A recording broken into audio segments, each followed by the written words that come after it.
அன்புள்ளம் கொண்ட விஆஸ்டோ டிவி நேயர்களே வணக்கம். திருவரங்கம் ஸ்ரீ ரங்கநாத துணையுடனும் பழனி ஸ்ரீ பாலதந்தாயுதபாணி அவர்களுடனும் நான் உங்கள் ஜோதிடர் வெங்கடேஸ்வரன். இப்ப நம்ம எதை பத்தி பார்க்க போறோம்னா ஜூலை மாத பலன்களை பத்தி பார்க்க போறோம். பலன்களை பத்தி பார்க்கறதுக்கு முன்னாடி எந்தெந்த கிரகங்கள் எங்கெங்க இருக்கு, எப்பப்ப பயிற்சி ஆகுது அப்படிங்கிறத ஃபர்ஸ்ட் பார்ப்போம். சூரிய பகவானானவர் மிதுனத்திலிருந்து கடகத்துக்கு ஜூலை 17ஆம் தேதிக்கு பின் மாறுறார். செவ்வாய் பகவானானவர் ரிஷபத்திலே அப்படியே இருக்கார். ஆகஸ்ட் 1ஆம் தேதி எங்க மாறுறாரு, மிதுனத்துக்கு மாறுறாரு. அப்ப ஆகஸ்ட்ங்கும் போது அர்த்தமான பலன்கள்ல போயிடலாம். சரிங்களா? அதே மாதிரி புதன் பகவானானவர் ஜூலை 2ஆம் தேதி வக்ரமாயி கடகத்துல இருந்து வக்ரமாயி மிதுனத்துக்கு போறார். எப்ப? ஜூலை 13ஆம் தேதிக்கு பின். அதுக்கப்புறம் திரும்பவும் வக்ர நிவர்த்தி ஆகிறார். எப்பன்னா ஜூலை 23ஆம் தேதி. சோ வக்ர நிலையிலே கடகத்திலையும் இருக்காரு, வக்ர நிலையிலே புதன் ஆட்சி பெற்று மிதுனத்திலையும் இருக்காரு, வக்ர நிவர்த்தியும் ஆகிறார். 3 நிலைகள்ல இந்த காலகட்டத்துல இருக்காரு. அடுத்தது குரு பகவானானவர் அதே கடக ராசியில இருக்கார். சுக்கிர பகவானானவர் ஜூலை 4ஆம் தேதியே பயிற்சி ஆகிறார் சிம்மத்துக்கு. சோ சுக்கிர பகவானானவர் கேதுவோட இணைகிறார். அப்ப இந்த மாதம் எந்த மாதிரியான மாற்றங்கள் சுகபோக வாழ்க்கையில இருக்க போகுது அப்படிங்கிறத பார்ப்போம். முக்கியமா அதுதான். சனி பகவானானவர் எப்பவும் போல மீனத்திலையும், ராகு பகவானானவர் கும்பத்திலையும், கேது பகவானானவர் சிம்மத்திலையும் இருக்கார். இது இந்த காலகட்டத்துல இந்த ஜூலை மாதத்துல இருக்கக்கூடிய கிரக சஞ்சாரங்கள். இதனால பொதுவா என்ன நடக்கும் அப்படின்னு பார்த்தா, வாகனங்கள்ல இப்ப நம்ம கூட பார்த்தோம், போக்குவரத்துல நிறைய கொண்டு வந்திருக்காங்க தமிழக அரசு அப்படிங்கிற மாதிரி நிறைய பார்த்தோம். அதிலே ஏதாவது குறை ஏற்படும். அந்த குறை வெளியில வரும். ஜூலை 4க்கு அப்புறம் இதெல்லாம் பார்ப்பீங்க. காது கொடுத்து கேட்கலாம். நியூஸ்லயே நம்மலாம் பார்க்கலாம். வாகனங்கள்ல இந்த மாதிரி நடந்துச்சு, ஃப்ராட் நடந்திருக்கு, ஏமாத்திட்டாங்க, ஓட்ட வாகனத்தை பழைய வாகனத்தை மறுசீர் பண்ணி கொண்டு வந்துட்டாங்க. வேணா சுக்கிரன் கேதுவோட இணையுது. அப்ப பழச புதுசு மாதிரி பெயிண்ட் அடிச்சு கொண்டு வந்தாங்க அப்படிங்கிற மாதிரி தான் இருக்குமே ஒழிய எதுவுமே புதுசா இருக்காது. அந்த மாதிரி உள்ள அமைப்புகள் வாகன ரீதியா இது நடக்கும். அதே மாதிரி கோல்டு ரிலேட்டடா, ஜுவல்ஸ் ரிலேட்டடா உள்ள விஷயங்கள் நிறைய பாதிக்கப்படும். குறிப்பா இந்த துணி சம்பந்தப்பட்ட இடங்கள் வேலையாய் இருக்கும்ல, ஆடம்பரமா காமிக்கிற விஷயங்கள்லாம் அரசாங்கம் இந்த நேரத்துல எதிராக செயல்படும். அவங்களுக்கு எந்த ஸ்கீமும் கிடைக்காது அப்படிங்கிற மாதிரி கொண்டு வருவாங்க அப்படிங்கிறத சொல்லலாம். இது பொதுவா பிசினஸ் ரிலேட்டடா. இப்ப 12 ராசிகளுக்கும் எப்படி இருக்கும் அப்படிங்கிறத வாங்க பார்ப்போம். மிதுன ராசி என்பர்களே, ராசியாதிபதினு சொல்லக்கூடிய புதன் வக்ரமாயி இந்த மாசத்துல 23ஆம் தேதி வரையும் இருக்காரு. மாசம் ஆரம்பிக்கிற போதிலே வக்ரம் ஆயிடுறாரு. 23ஆம் தேதி வரையும் வக்ரமா இருக்காரு. பொதுவா நம்ம எப்பவுமே சொல்றதுதான், ராசியாதிபதி எந்த நிலையிலையும் பாதிக்கப்படக்கூடாது. ஆட்சி பெற்றாலும் உச்சம் பெற்றாலும் ராசியாதிபதி அஸ்தமனம் பெற்றால் அது பாதிப்பு அப்படின்னு தான் நம்ம சொல்லுவோமே. அதுல லக்கணத்துல ராசியில சூரியன் இருக்காரு, அங்க இருக்காரு, இது இருக்காரு, எதையும் ராசியாதிபதி எப்படி, அதாவது இது எப்படி சொல்லணும்னா, ஆண்டவனை கொடுக்க ஆரம்பிச்சிட்டேன், வாங்குறதுக்கு கையை தூக்க முடியல அப்படின்னா அப்புறம் கொடுக்குறேன்னு சொல்லும் போதெல்லாம் நம்ம கை தூக்க முடியலன்னா எப்படி இருக்கும்? அந்த மாதிரி சூழ்நிலை தான். புதன் வக்ரம் பூமி சம்பந்தப்பட்ட அமைப்புகள்ல பல பிரச்சனைகளை பார்ப்பீங்க. தாயாருடைய உடல்நிலை கடுமையா பாதிக்கும். 4ஆம் இடத்தை சனி தொடர்பு கொள்றார், புதன் பாதிக்கப்படுறார். அப்படிங்கும் போதுல தாயாருடைய உடல்நிலை கடுமையான பாதிப்பு அப்படிங்கிறதே சொல்லலாம். தேவையில்லாதெல்லாம் நினைச்சு பயப்படுவீங்க. எதையுமே நிரந்தரம் இல்லை அப்படிங்கிற ஒரு நினைப்பு வரும். இந்த உலகத்துல எதுவுமே நிரந்தரம் இல்லை. நமக்கு இன்னைக்கு நேத்து நம்மளை கொண்டாடினாங்க, இன்னைக்கு வேற யாரையோ கொண்டாடிக்கிட்டு இருக்காங்க அப்படிங்கிற ஒரு நினைப்பு வரும். ஏன்னா நேத்துதான் நம்மளை தூக்கி வச்சு தலையில தூக்கி வச்சுக்கிட்டு ஆடினாங்க, நம்ம ராஜான்னாங்க, மந்திரின்னாங்க, இப்ப வேற ஒருத்தனை ராஜாங்காங்க மந்திரிங்காங்க அப்படிங்கிற ஒரு நினைப்பு வரும்.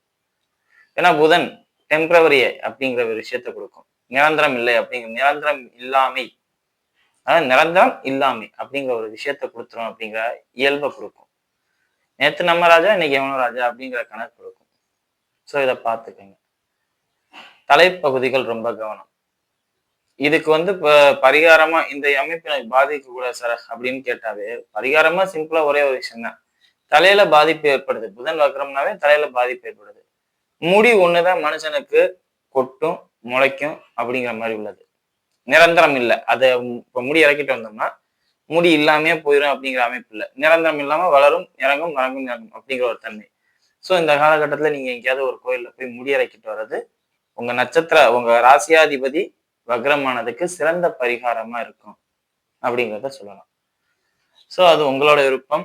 அது நான் இங்கதான் போகணும்னு கூட சொல்ல மாட்டேன். என்னை பொறுத்தவரையும் ஸ்ரீரங்கம் போய் முடியறைக்கிட்டு வர்றது நல்லது அப்படின்னு எனக்கும் உடனே நீங்க வந்து கேட்டுறாதீங்க. என்ன அப்ப ஸ்ரீரங்கத்துல ஐயருக்கும் உனக்கு டீலிங்கா அப்படின்லாம் கேட்டுறாதீங்க. அந்த அளவுக்குலாம் நான் ஒருத்தனா இல்லை.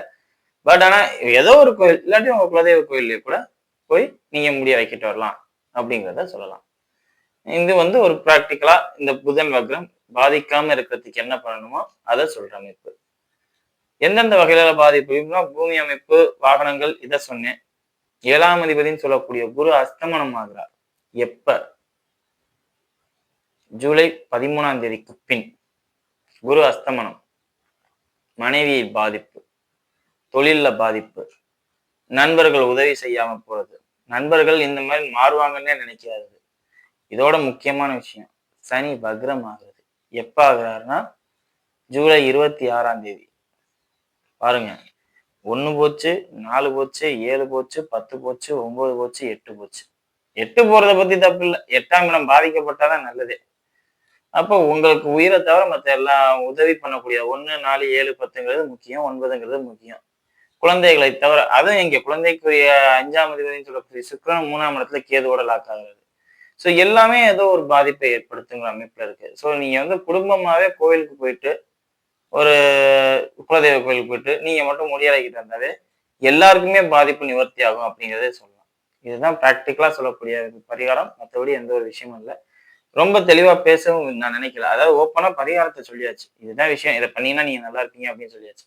ஸோ நெகட்டிவை தெரிஞ்சுக்கிட்டு பிரயோஜனம் இல்லை அப்படிங்கிறது சொல்லலாம். சரிங்களா? வாங்க நட்சத்திர ரீதியான பலன்களை பார்ப்போம். மிருகசீரிட நட்சத்திரக்காரர்கள். மிருகசீரிட நட்சத்திர அதிபதி செவ்வாய். ராசிக்கு 12ல. ரொம்ப கவனம் தேவை. முக்கியமா மருத்துவமனைக்கு போற அமைப்பை ஏற்படுத்தும். தந்தையோட சகல கடமைகளையும் நீங்க எடுத்து செய்யற மாதிரி இருக்கும். இல்ல தாயோட சகல கடமைகளையும் நீங்க எடுத்து செய்யற மாதிரி இருக்கும். புதிதாக வாகனம் வாங்கும் முயற்சியில ஈடுபடுவீங்க. பில்டிங் கட்டுறதுக்கு உண்ட முயற்சியில ஈடுபடுவீங்க. தன் சக்தி என்னன்னு தெரியாமையே அகலக்கால் வைப்பீங்க. நம்மளால வீடு கட்ட முடியுமா, நம்மளால இந்த வண்டியை வாங்கி ஃபைனான்ஸ் பண்ணிட முடியுமா அப்படிங்கிறதெல்லாம் யோசிக்க மாட்டீங்க. வாங்கணும்னு நினைச்சேன், வாங்கிட்டேன், அவ்வளவுதான். அதெல்லாம் அப்புறம் பார்த்துக்குவோம். லோன் போட்டது வாங்கினதெல்லாம் அப்புறம் பார்த்துக்குவோம், லோன்லாம் அப்புறம் பார்த்துக்குவோம் அப்படிம்பீங்க. 4ஆம் அதிபதி வக்ரம் அப்படிங்கும்போது என்ன ஆகும்? நிலையற்ற ஒரு விஷயம் உங்களுக்கு இப்போ வந்துட்டு போகும் அப்படிங்கிற ஒரு விஷயம் தான். ஸோ எதுலையும் கவனம் தேவை அப்படிங்கிறத சொல்லலாம். மனைவிக்கு தலையில ஏதாவது பாதிப்பு ஏற்படுறது, இல்லை டிப்ரெஷன் ஆகுறது, தேவையில்லாம டென்ஷன் ஆகி உங்கள்கிட்ட எரிஞ்சு விடுகிறது, இந்த மாதிரி விஷயங்கள்லாம் நடக்கும். அவங்களோட வாய் வார்த்தைகள் இந்த நேரத்துல அவங்களை ரொம்ப காயப்படுத்தும். ஸோ அதெல்லாம் கொஞ்சம் அனுசரணையா எப்படி சரி பண்ணணுமோ சரி பண்ணிக்கங்க. தாயாருடைய உடல்நிலை கவனம். உடன் பிறந்த சகோதரர்களை நம்ப வேண்டாம். எல்லா விதத்திலும் எச்சரிக்கையா இருப்பது சிறப்பு அப்படிங்கிறத மிருகசீரிட நட்சத்திரக்காரர்களுக்கு சொல்லலாம். இந்த கட்டத்துல வேலை வாய்ப்புங்கிறத பொறுத்தவரையும் பயணம் சம்பந்தப்பட்ட விஷயங்கள்லையும் நீர் சம்பந்தப்பட்ட துறையிலையும் வேலை வாய்ப்பை நீங்க முயற்சி செய்யறது சிறப்பா இருக்கும் அப்படிங்கிறத சொல்லலாம். மற்ற எந்த ஃபீல்டுல நீங்க முயற்சி செஞ்சாலும் அது 100% சக்சஸ் ஆகுமா அப்படிங்கிறது தெரியாது. ஏன்னா 2ஆம் இடத்தில் குரு உச்சபலம் பெற்று அங்க சூரியன் வருவதனால் உங்களுக்கு இது சம்பந்தப்பட்ட தொழிலை தேடி போறது சிறப்பா இருக்கும். நெருப்புக்கும் நீருக்கும் சம்பந்தமே இல்லை. ஆனா இப்ப அதுதான் உங்களுக்கு சரியா இருக்கும். ஏன்னா ராசியாதிபதி வக்ரம்ல. அப்ப அது எதிர்மறா போகும்போது நமக்கு என்னவோ அதுக்கு எதிர்மறா போனா அது நல்லதாயிரும் அப்படிங்கிற அமைப்பு. சரிங்களா? அடுத்தது திருவாதிரை நட்சத்திரக்காரர்கள். நட்சத்திராதிபதி ராசிக்கு 9ல பிளஸ். என்னன்னு சொல்ல போனா, உங்கள்கிட்ட வேலைக்கு இருக்கிறவங்களால எல்லா வகையான ஆதாய பலன்களையும் அவங்கள்ட்ட இருந்து எதிர்பார்ப்பீங்க. அவங்கள்ட்ட என்னென்னலாம் ஆதாய பலன் இருக்கோ அனைத்தையும் எதிர்பார்ப்பீங்க. வேலைக்கு இருக்காங்கிறதுக்காண்டி அவனை இந்த எக்ஸ்ட்ரீமுக்கு அவனை செய்யணும்பாங்கல்ல, அந்த மாதிரி பண்ணிருக்கீங்க. இன்னைக்கு பண்ணிருவீங்க, நாளைக்கு எப்படி இருக்குங்கிறது அந்த ஆண்டவனுக்கு தான் தெரியும். சரிங்களா? அதே மாதிரி குருவும் சகல விதத்துல ஏற்றத்தையும் அனுகூலத்தையும் குறிக்கும். நல்ல யோகமா இருக்கு, எந்த ஒரு பாதிப்பும் இல்லை. ஸோ முழுக்க முழுக்க பாசிட்டிவான அமைப்புகள் கொண்ட நட்சத்திரம் எதுனா திருவாதிரை நட்சத்திரம் தான் நான் சொல்லுவேன். அதே மாதிரி ராசியில சூரியன் போறதை மட்டும் கொஞ்சம் கவனம் பண்ணுங்க. தேவையற்ற ஈடுபாடுகள்ல இறங்க தோணும். எல்லா முக்கியத்துவமும் உங்களுக்கு கொடுப்பாங்க. அதுக்கு ஃபிட்டான உங்களுக்கு நீங்க தெரியும். இப்போ ஏதாவது ஒரு விஷயத்த உங்கள்கிட்ட கொடுப்பாங்க. சமுதாயமே. அந்த விஷயத்துக்கு நம்ம ஃபிட் இல்லைங்கிறது உங்களுக்கே தெரியும். ஆனா, நீங்க அது கிடைக்குதுங்கிறதுக்காண்டி வாங்கி வச்சுக்குவீங்க. பட் அதை 1க்கு 2 வாட்டி யோசிச்சு பாருங்க. நம்ம ஒரு விஷயத்துல ஃபிட்டுன்னா, எப்பவுமே நம்மள யாரும் அதுலருந்து கீழ தள்ள முடியாது. ஃபிட் இல்ல, ஆனா நான் நேரத்துக்கு வருது அப்படின்னு நெனச்சோம்னா, அது பின்னாடி ஏதோ ஒரு நாள்ல அது நம்மள அன்ஃபிட் பண்ணிரும். அதுல நிக்க விடாம பண்ணிரும். அப்படிங்கிறது தான் உண்மையா இருக்கும். ஸோ, அத பார்த்து ஸ்டெப் எடுத்து போறது நல்லது அப்படிங்கிறத சொல்லுவேன். சரிங்களா? மனைவி சம்பந்தப்பட்ட அமைப்புகள்ல ரொம்ப நிதானம் தேவை. குறிப்பா உங்களுக்கு இந்த காலகட்டத்தில மருத்துவ செலவு ஏற்படும். சுகர் சம்பந்தப்பட்ட அமைப்போ, கிட்னி சம்பந்தப்பட்ட அமைப்போ, இல்ல கர்ப்பப்பை சம்பந்தப்பட்ட அமைப்போ பாதிப்பாக இருந்தால், மனைவியை கொஞ்சம் கவனமா பார்த்துக்கணும் அப்படிங்கிறத சொல்லலாம். சரிங்களா? மத்தபடி எந்த ஒரு பெரிய பாதிப்பும் இல்லை. எல்லாம் நல்லா இருக்கு. அடுத்தது, புனர்பூச நட்சத்திரக்காரர்கள்.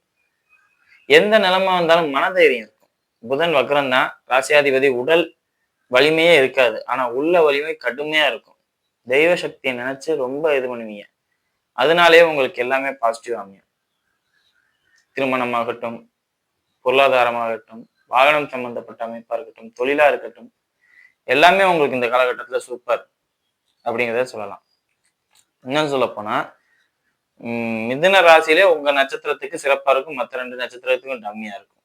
சூப்பரா போகும். எந்த ஒரு பாதிப்பும் இருக்காது. பைல்ஸ் ரிலேட்டட் ப்ராப்ளம் மட்டும் வரும். அதே மாதிரி உடைதல். உடைதல்னா இப்ப நீங்க ஏதாவது உடைப்பீங்க. இல்லாட்டி உங்க கை, கால் இந்த மாதிரி விஷயங்கள் கொஞ்சம் கவனமா பார்த்து ஜனன ஜாதகத்துல கேது திசையோ, கேது புத்தியோ, கேது திசை வர்றதுக்கு வாய்ப்பு இல்லை. ஆனா கேது புத்தி நடக்க வாய்ப்பு இருக்கு. அந்த காலகட்டத்துல இருந்தா கண்டிப்பா ஏதாவது உடையும். உங்களால் உங்க மொபைல் உடையும். இல்ல உங்க கையில எலும்பு, விரல் எலும்பு இந்த மாதிரி விஷயங்கள் உடையும். இல்லாட்டி பேனாவை இப்படி குத்தி உடைப்பீங்க. ஏதோ ஒண்ணு உடைப்பீங்க. அது உங்க கையால் தான் நடக்கும் அப்படிங்கிறத சொல்லலாம். சரிங்களா? மற்றபடி எந்த ஒரு பாதிப்புமே இல்லை. எல்லாம் சிறப்பான அமைப்புல இருக்கு. ராகு மட்டும் கொஞ்சம் 9ஆம் இடத்துல இருக்கிறது தவறான வழிகாட்டுதல்ல தூண்டும். இந்த வழியில போனா சம்பாதிக்கலாம்னு பேராசை கொடுக்கும். குருவாகப்பட்ட உங்களுக்கு பேராசைங்கிறது இருக்கக்கூடாது. அதை மட்டும் பார்த்துக்கோங்க. சரிங்களா? மற்றபடி எந்த ஒரு பாதிப்பும் எல்லாமே சிறப்பான அமைப்புல இருக்கிறது புனர்பூச நட்சத்திரக்காரர்களுக்கு அப்படிங்கிறத சொல்லலாம். வீடியோ இப்பதான் ஃபர்ஸ்ட் டைம் பார்க்குறதா லைக் பண்ணுங்க, ஷேர் பண்ணுங்க, கமெண்ட் பண்ணுங்க. சேனலை மறக்காம சப்ஸ்கிரைப் பண்ணுங்க. வேற எதுவும் ஜோதிட ஆலோசனைக்கு கீழே உள்ள நம்பருக்கு கால் பண்ணுங்க. நன்றி.